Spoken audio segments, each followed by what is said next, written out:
Bienvenue sur Boulevard BD. Aujourd'hui, Atalante, première larme. Atalante et Pyros s'éveillent en pleine forêt. La belle guerrière a une étrange sensation, comme l'impression de revivre un moment passé. En reprenant la route pour rejoindre Jason à Iolcos, avant de se rendre en Cappadoce, les deux compères découvrent un hippocampe sacré empêtré dans un filet de pêche. Avant de réussir à l'en détacher, ils sont assaillis par des hommes en armes. Puis, se réveillent en forêt comme s'il s'était agi d'un mauvais rêve. La scène se répète plusieurs fois, jusqu'au moment où ils s'aperçoivent eux-mêmes il y a forcément un souci dans le continuum spatio-temporel. Chronos, le dieu du temps et du destin, a de l'ordre à remettre. Atalante va devoir partir à sa rencontre, mais jouer avec le temps peut s'avérer dangereux.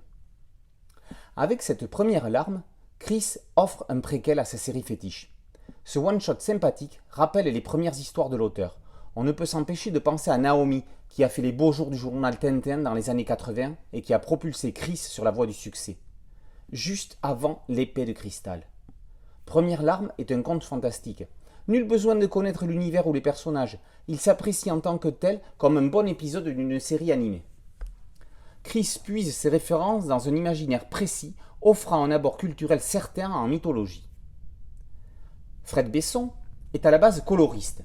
Il s'empare du storyboard de Chris et s'approprie les personnages. Sans vouloir le copier, il gagnerait à opter pour un ancrage moins conventionnel et un détourage en couleur comme le fait le créateur de la série. Ceci dit, la méthode ramène peut-être un lectorat plus large. En particulier, l'hippocampe sacré de Besson est somptueux et n'a nullement à rougir de celui de Chris en page de titre. On regrette que Besson n'ait pas signé la couverture, l'éditeur semblant privilégier une unité de série à une cohérence d'album. Première larme s'adresse à un public un poil plus jeune que la série mère, mais est un excellent moyen pour amener les lecteurs vers elle. Atalante, première larme, par Chris et Besson, est paru aux éditions Soleil. A très bientôt sur Boulevard BD. Ciao!